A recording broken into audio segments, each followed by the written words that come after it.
Traoré's convoy was expected to return to Ouagadougou, but hours passed and the Burkina Faso leader was nowhere to be found.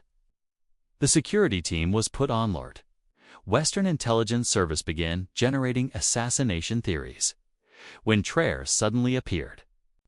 24 hours later, he was smiling. "Nothing to worry about," he told his assistant. "I just signed an agreement that will change throughward." The morning had begun routinely enough. Ibrahim Traoré, president of Burkina Faso, was scheduled to inspect agricultural development projects in the country's eastern provinces.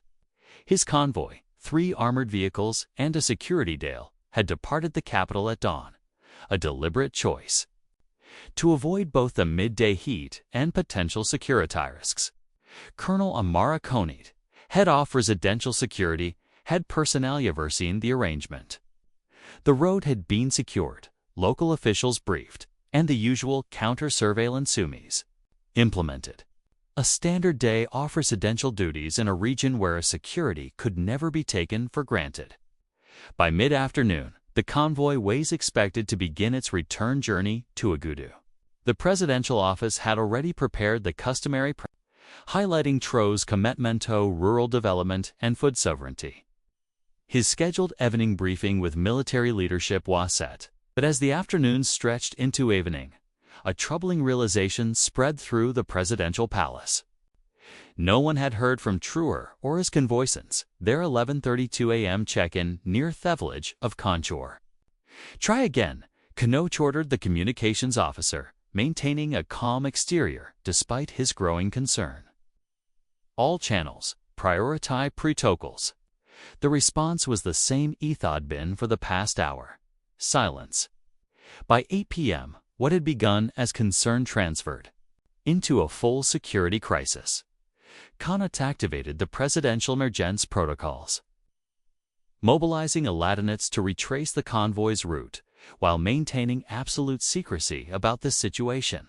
If word leaked that Burkina Faso's president was missing, the political stability of the entire region could be threatened. No communications with foreign agencies, Konot instructed his deputies. "This remains an internal matter until we determine otherwise." What Konot couldn't prevent, however, was the inevitable attention of foreign intelligence services. In the modern surveillance ecosystem, the sudden cessation of a presidential convoy's movement rarely went unnoticed for long. In Paris, at the headquarters CIV, the DGSE, France's Foreign Intelligence Service, analyst Sophie Mercier noticed the anomaly while reviewing satellite monitoring of Western Africa. "Traoré's convoy stopped here," she informed her supervisor, indicating a point on the digital map near Burkina Faso's eastern border with Niger. They diverted from the planned route approximately 30 minutes earlier, then halted in this remote area. No movement for the past 4 hours. Her supervisor studied the imagery with growing interest. Ibrahim Traoré had been a persistent challenge to French interests in the region, asserting sovereignty serving for reducing French military presence. Any instability in his leadership merited close attention. Notate Section Monitor. All communications from Burkina Bay military government channels and get me a higher resolution on that location. Similar scenes played out in intelligence centers. From Washington to Beijing, each great power with interests in Africa's resource-rich Sahel region suddenly alert to the unusual depreance of one of its most influential leaders. As midnight approached in Ouagadougou, the presidential palace transformed into a crisis command center. Military leaders, intelligence officials, and key ministers gathered in secure conference room, their face grave as Colonel Konit delivered history. The convoy reached this point, indicated on the tactical map before communication ceased. Our search teams found the vehicles here, secured and intact, approximately 3 kilometers from the main road. No signs of attack, no evidence of mechanical failure. And the president tasked Defense Minister Zongo, voicing the question foremost in everyone's mind. "No trace," Konit replied. "The security detail is also missing." No blood, no signs of struggle. It's as if they simply walked away from thievicals. Foreign Minister Uriaga leaned forward.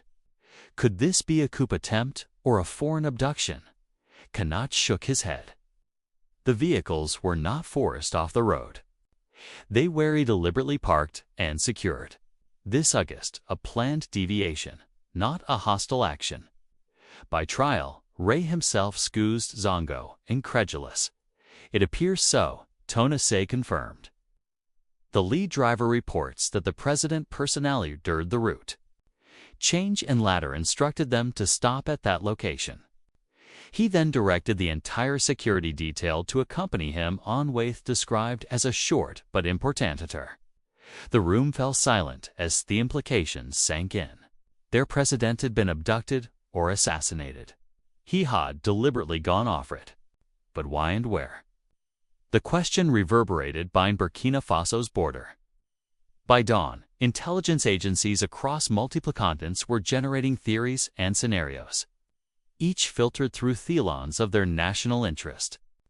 In Langley, Virginia, CIA analyst Suggested Traoré might be attempting Tovade assassination, pointing to recent intelligence suggesting French mercenary involvement in regional destabilization.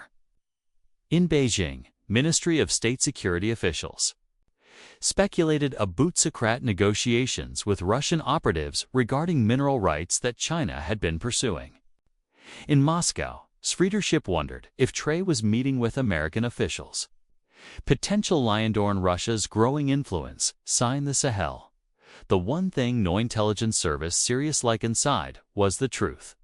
A possibility too improbable to feature in their analytical framework. A new died on over Ouagadougou. The presidential PIS remained in crisis mode.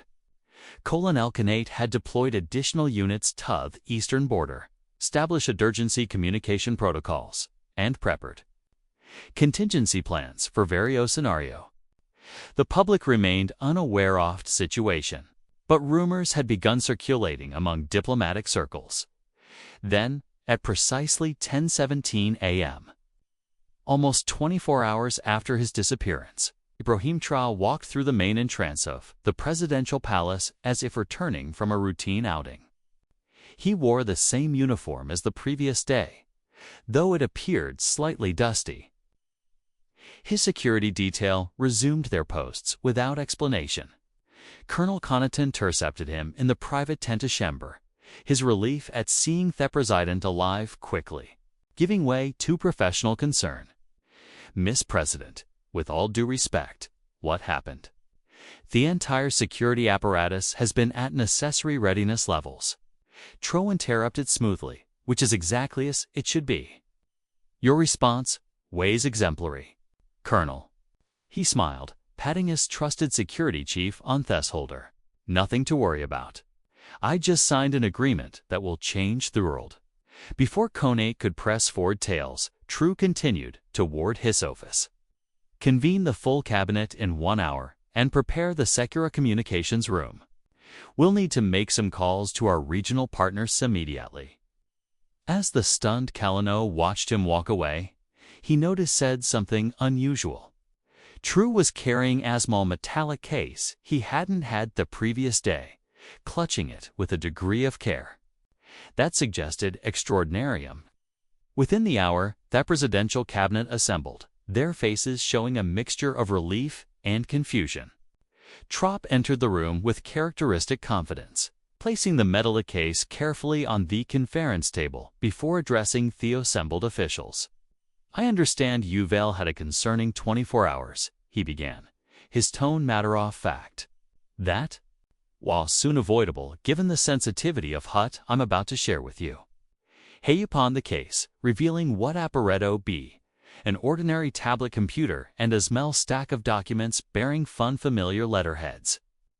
Yesterday, Emit with Werner Kruger. The name hung in the air, producing expressions of disbelief around the table.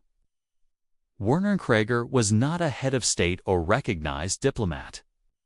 He was the reclusive billionaire founder of Quantum Resources, one of the world's largest private mining and technologic Angoles, known for its revolutionary lodge extraction technologies on zealously guarded intellectual property. Kruger has been watching our resource sovereignty initiatives with interest. Traoré continued, unlike the multinational corporations and their government backers, he sees our approaches potentially advantageous. He activated the tablet, projecting its display onto the room's main screen. What appeared was a detailed, geological survey of Burkina Faso and neighboring countries.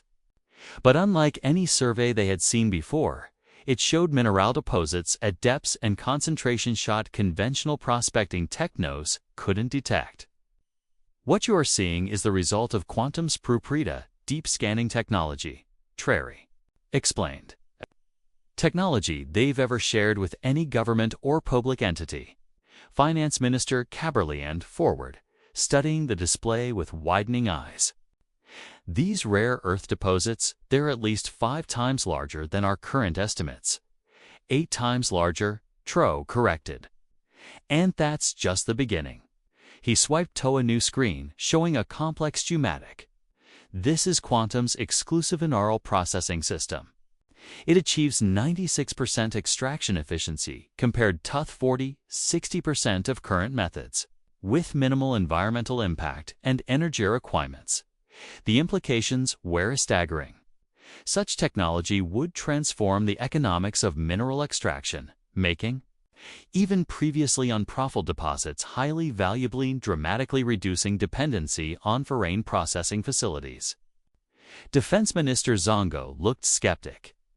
And Kruger is offering us this technology of generosity. What does he want in return? A partnership, not ownership, Traoré replied. Quantum provides the technology and expertise. We maintain complete sovereignty. Over our resources, they receive a 15% processing fee, substantially less than the 50–70% that traditional mining corporations demand through their exploitative contracts. Head up the documents on the table. The agreement is unlike anything offered to an African nation before. No political conditions, no foreign military presence, no external control. Just technology transfer and fair compensation for innovation. Foreign Minister Euro voiced the question of Rion was thinking. Why? Why wouldn't of the world's most powerful corporations offer terms that undermine its entire extractive model Western interests have enforced for centuries? Traoré's expression turned thoughtful. Kruger has his reasons. He's German by birth but spent his childhood in Tanzania. His company has been systematically excluded from African markets by the Franco-American corporations that have traditionally doted on resource extraction here, and has a particular disdain for how Western governments have used their corporations as neo-colonial instrument. He paused, then added, but most importantly, he's a pragmatist. He sees where the future is heading toward resource nationalism and African assertiveness. Rather than fight this trend, he's positioning to benefit from that. As the implications of this unprecedented agreement sank in, questions erupted around the table. How will traditional Western powers respond? What would implementation look like? Could they trust Kruger and his company? Traoré addressed each concern methodically before coming to his most significant revelation. The agreement is just with Burkina Faso, he explained. Kruger has offered the same terms to Mali, Niger, Chad, and Guinea. Together, we would form the Sahel Resource Alliance, controlling nearly 60% of the world's strategic rare earth elements and implementing processing milli beyond anything our traditional partners possess. The room fell silent as the geopolitical atwort. This would trigger Bika Meklier. For decades, Western technologic dominance had been built in controlling access to these critical minerals. This agreement threatened to fundamentally alter that dynamic. This is why absolute secrecy was necessary. Traoré concluded, if word had leaked about the meeting, powerful interests would have moved immediately to prevent it. My disappearance was a calculated risk to secure our nation's future. Unfamiliar letterheads. Yesterday, I met with Werner Kruger. The name hung in the air, producing expressions of disbelief around the table. Werner Kruger was not a head of state or recognized diplomat. He was the reclusive billionaire founder of Quantum Resources, one of the world's large private mining and technologic congolese, known for its revolutionary extraction technologies in zealously guarded intellectual property. Kruger has been watching our resource sovereignty initiatives with interest. Traoré continued. Unlike the multinational corporations and their government backers, he sees our approaches potentially advantageous. He activated the tablet, projecting its display onto the room's main screen. What appeared was a detailed geological survey of Burkina Faso and neighboring countries. But unlike any survey they had seen before, it showed mineral deposits at depths and concentration shot conventional prospecting technology couldn't detect. What you were seeing is the result of quantum proprietary deep scanning technology, Traoré explained. Technology they've never shared with any government or public entity. Finance. Minister Caberlian forward, studying the display with widening eyes. These rare earth deposits, they're at least 5 times larger than our current estimates. 8 times larger, Traoré corrected. And thoughts, just the beginning. He swiped to a new screen, showing a complex schematic. Right. This is Quantum's exclusive mineral processing system. It achieves 96% extraction efficiency compared to 40–60% of current methods, with minimal environmental impact and energy requirements. Defense Minister Zongo looked skeptical, and Kruger is offering us this technology out of generosity. What does he want in return? A partnership, not ownership, Traoré pleaded. Quantum provides the technology and expertise. We maintain complete sovereignty over our resources. They receive a 15% processing fee, substantially less than the 50–70% that traditional mining corporations demand through their exploitative contracts. Head up to the documents on the table. The agreement is unlike anything offered. Tone African nation before. No political condition, no foreign military presence, no external control. Just technology transfer and fair compensation for innovation. Foreign Minister Urigo voiced the question everyone was thinking. Why? Why would one of the world's most powerful corporations offer terms that undermine the entire extractive model Western interests have enforced for centuries? Traoré's expression turned thoughtful. Kruger has his reasons. He's German by birth, but spent his childhood in Tanzania. His company has been systematically excluded from African markets by Franco-American corporations that have a traditionally dominated resource extraction here. And he has a particularized in for how Western governments have used their corporations. As neo-colonial instrument, he paused, then added, but most importantly, he's a pragmatist. He sees where the future is heading, toward resource, nationalism, and African assertiveness. Rather than fight this trend, he's positioning to benefit from it. As the implications of this unprecedented agreement sank in, questions erupted around the table. How will traditional Western powers respond? What would implementation look like? They trust Kruger and his company. Traoré addressed each concern methodically before coming to his most significant revelation. The agreement isn't just with Burkina Faso, he explained. Kruger has offered the same terms to Mali, Niger, Chad, and Guinea. Together, we would form the Sahel Resource Alliance, controlling nearly 60% of the world's strategic rare earth elements and implementing processing technology beyond anything our traditional partner spouses.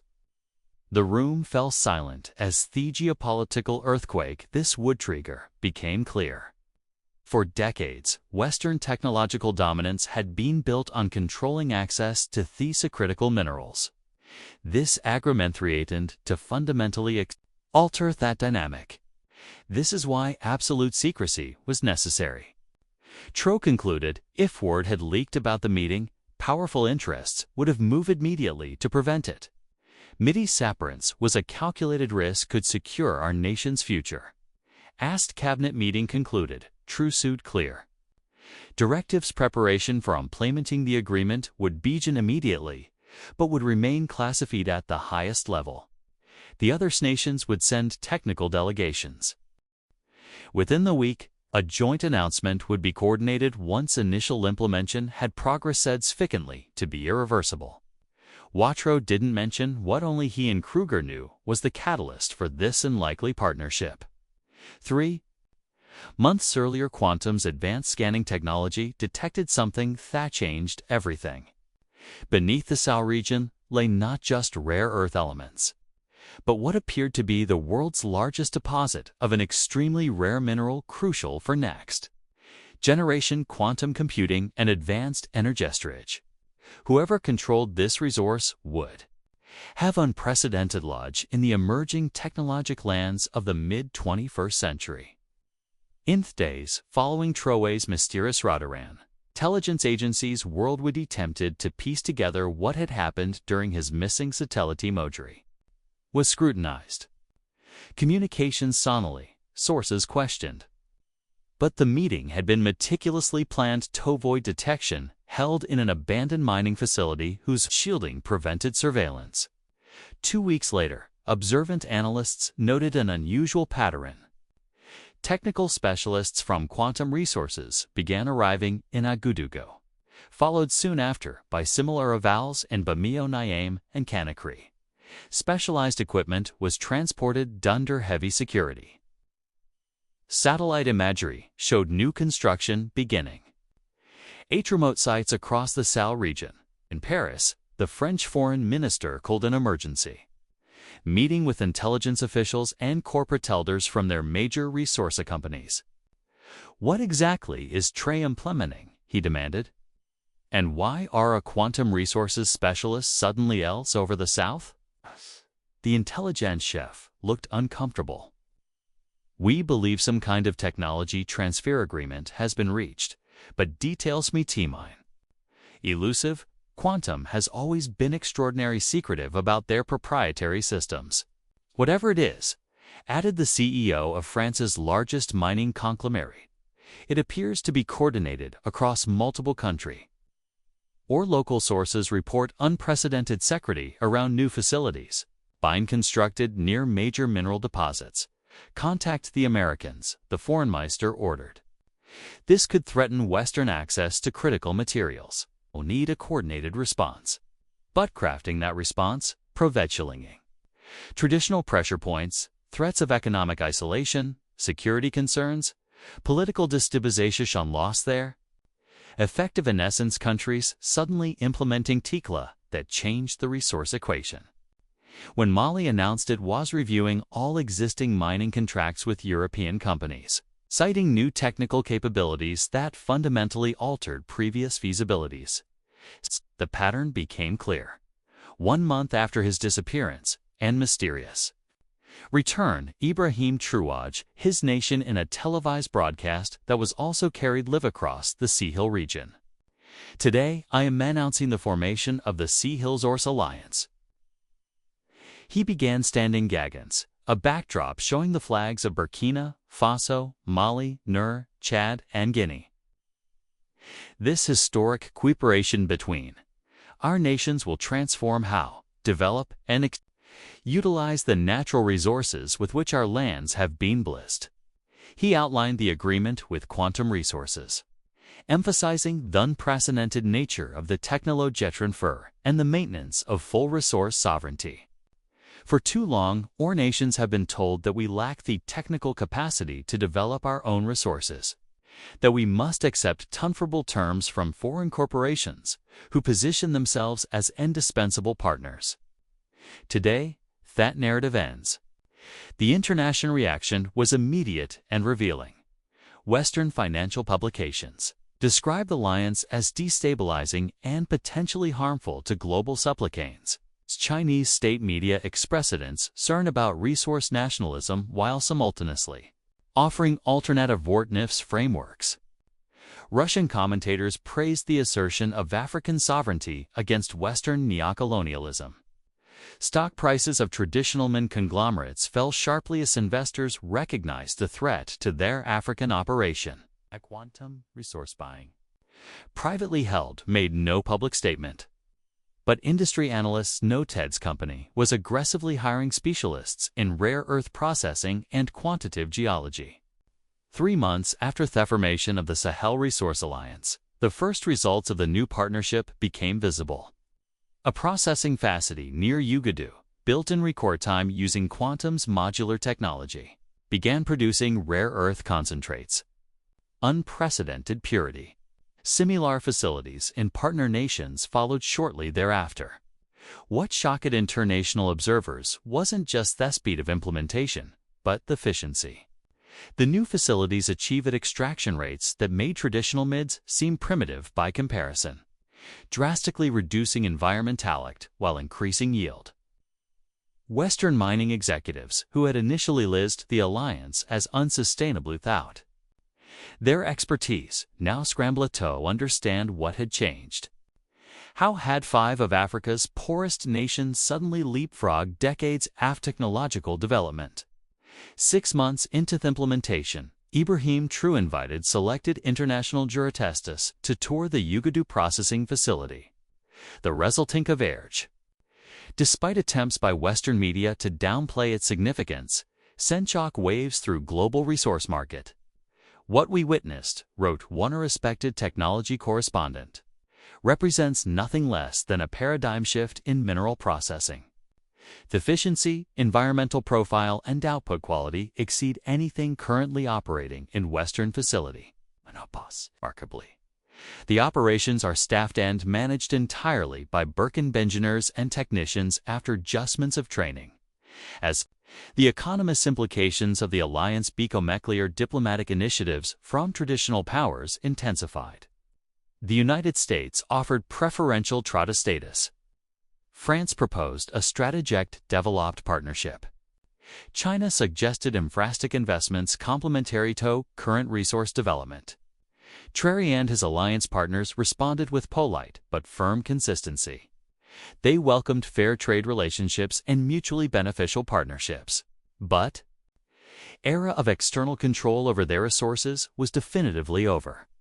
1 year after the fateful 24 hour disappearance that had triggered international concern, Ibrahim Traoré stood with his counterparts from Mali, Niger, Chad, and Guinea at the inauguration of the Sahel Resource Management Academy in Ouagadougou. Festive Thundi funded entirely by proceeds from the Alliance Suez mineral. Exports would train the next generation of African engineers in advanced resource technology. As Werner Kruger joined the African leader's 4th ribbon-cutting ceremony, his first public appearance in years, international observers finally witnessed the partnership that had been formed during those missing. Their reclusive billionaire, normally aversetto publicity, had made an exception for what he described as the most meaningful application of our technology to date. In his address, Traoré reflected on the transformation of the past year. When I disappeared. For one day, many feared the worst. Some anticipated a coup, others suspected assassination. No one imagined that those 24 hours would instead mark the beginning of true resource independence for our nations. A gesture to the academy behind him, where y'all. African students were already engaged in advanced technical training. This is the real revolution. Not just extracting our minerals more efficiently, but building the knowledge and capacity to control our resource for generations to come. The Sahel Resource Alliance would continue to face challenges: political pressure, economic competition, security. Threats from Thoswo's interests were threatened. But the fundamental dynamic had shifted. The technology transfer couldn't be reversed. The knowledge couldn't be learned, and the precedent of successful resource sovereignty couldn't be erased. For Ibrahim Traoré, the gamble of those missing 24 hours meeting secretly with an unconventional partner, risking international alarm and domestic stability, had achieved what decades of traditional development approaches had failed to deliver: a pathway to genuine economic independence built on African control of African resources. When Ascobi, a journalist, whether he had anticipated the far-reaching consequence of his mysterious disbarking, True smiled. Most significant. Changes begin with a single day. 24 hours that alter the course of history. What neither the journalist nor most of the world yet knew was that the rare earth elements being processed were just the beginning. Beneath the Sahel, the truly revolutionary mineral, the one that would reshape global technology in the coming decades, remained their closely liquidated secret, a foundation for African technologic leadership rather than merely resource provision. The agreements signed during those missing 24-hour shadows just changed the present.